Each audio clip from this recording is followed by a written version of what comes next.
Hello, welcome to MAT307 Numerical Analysis class. In this lecture, we will start learning matrices.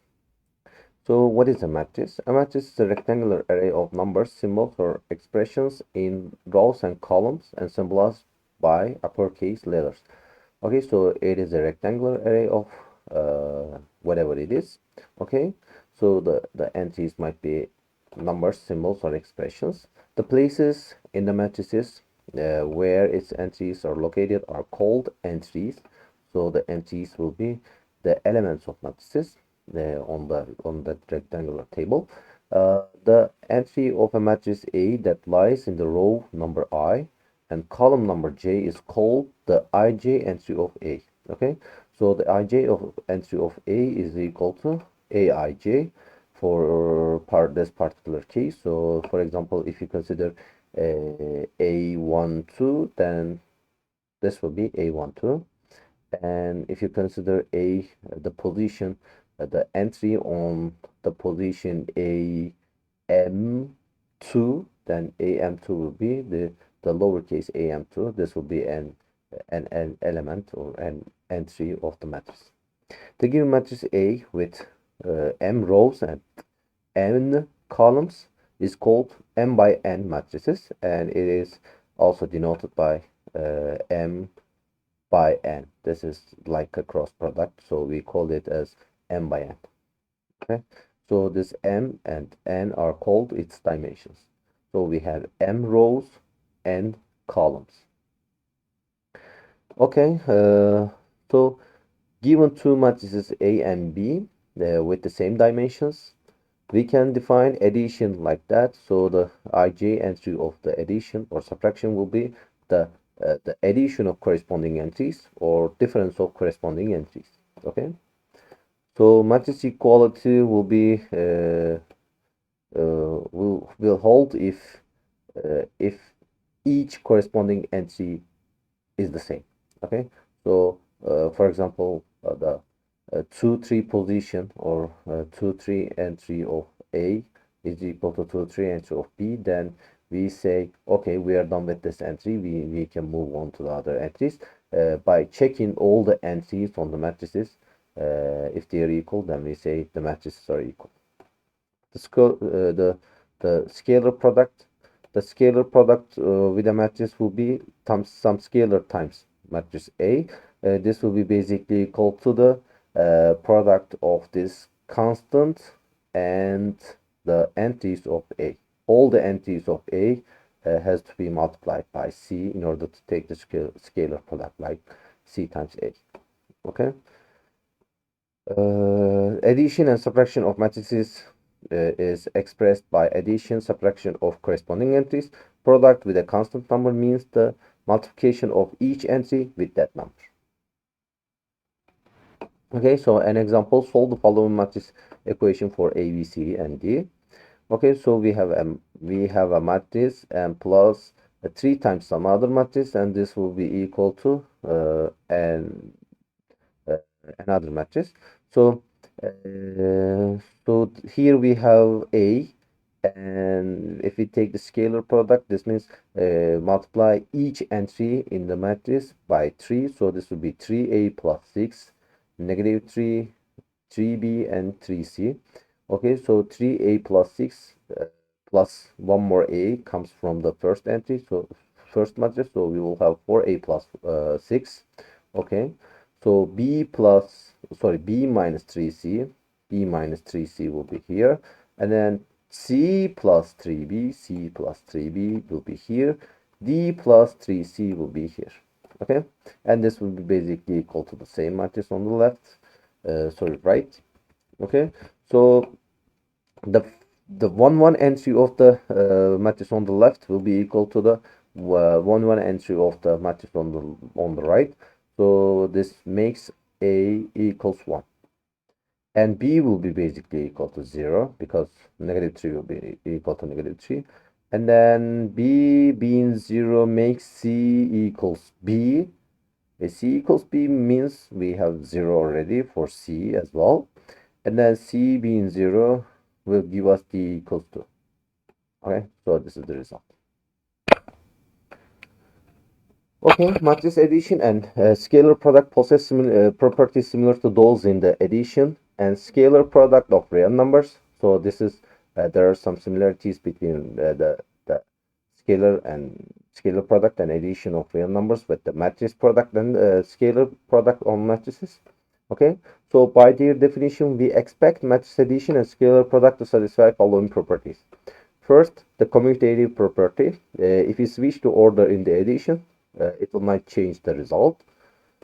Associative property. Again, if we move the parentheses from first two terms to the last two terms in the addition, that will not change the result. And again, for the scalar product, same holds. Multiplying a by t, d, and then c will be equal to multiplying c and d first, and then taking the scalar product with a. So this is associative property. The distributive property will be also true. So this is c plus d times a is equal to ca plus da.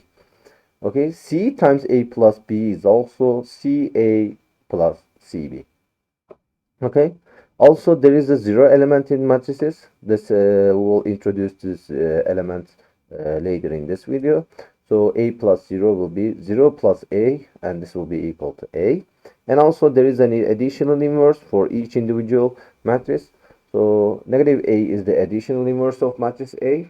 So if we add negative a to a, we will end up with zero element or zero matrices. So this zero element will be introduced later in this video again. I should mention one more time. Okay, let two matrices A and B are given. Okay, so the dimensions matter for the basically we are taking the product of two matrices here. The dimension matters for this purpose. So Aij and Bjk, so J's are the same. So this means we have the column number of A is equal to the row number of B. Okay, the column numbers of A is equal to the row number of B. This is also given here. If this is not true, then we cannot define the product of these two matrices. Okay, so the product is given this way. So fixing I and k, say we fix I and k, and we are trying to find the ikth entry of the product, then this entry can be found by this summation. So j will vary from 1 to n. This addition will give us the entry, and j is varying, I and k is fixed, right? So for example, if you're trying to find the say 3 5 entry of 3/5 entry of AB, then we will fix I equals 3 and 5 k equals 5, and then j will vary from 1 to n. We will basically take this summation, and then this will give us the 3/5 entry of AB. Okay, so this is also the same as saying the ith row of A and the kth column of B are multiplied element-wise, and then their sum is placed in the ikth entry of AB. Okay, so this is another way of saying this, but it will be easier to understand in an example. So the first row here and the first column there.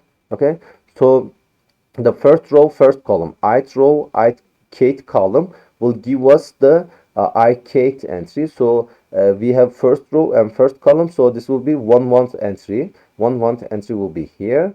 Okay, how can we find it? We basically multiply element wise. So this will be -5 times 4, 3 times -2, and then we will take the summation. So -5 times 4, -5 times 4, 3 times -2, 3 times -2, and their addition. Okay, once we are done with this entry, we can move on to the next one. The next one will be the first row, second column. First row, second column will give us the entry on the first row, second column. Okay, So this will be negative 5 times negative 6 plus 3 times 8, 3 times 8. Okay. So now we are done with the columns. We can move on to the second row and the first column. Second row, first column will give us the entry on the second row, first column. So this will be 4 times negative 14. And in the next one, we will have negative 6 times negative 56. So this will be the result of the product. So given two matrices, if their dimensions dimensions allow them to multiply, then we take their product as in this example.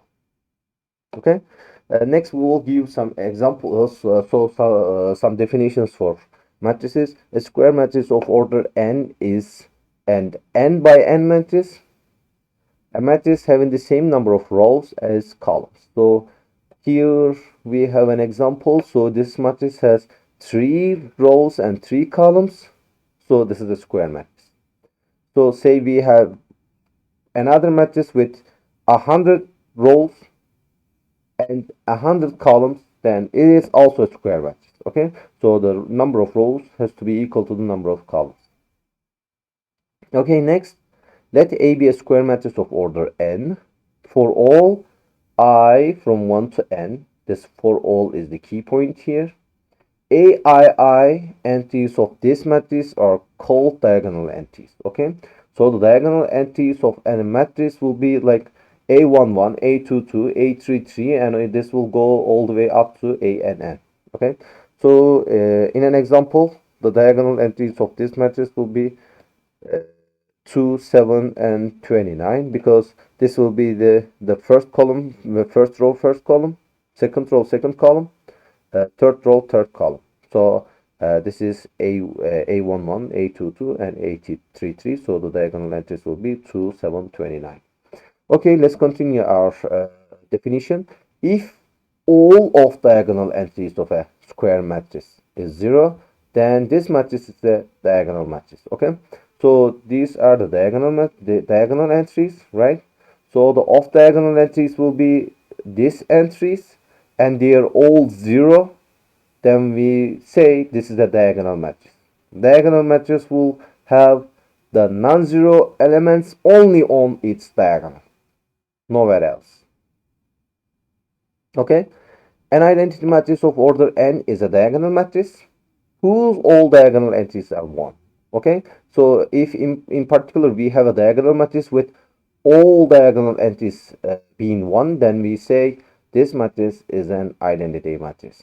Okay, so it is denoted by IN. This n stands for the order of the matrix, or simply by I if we can determine the dimension of I from the context. Okay, so remark, the product of any matrix and the identity matrix of an appropriate order is always the original matrix. So A times identity is equal to identity times A, and this is equal to A. Definition: a zero matrix is a matrix all of whose entries are 0 and denoted by 0. Okay, so this is something we used before.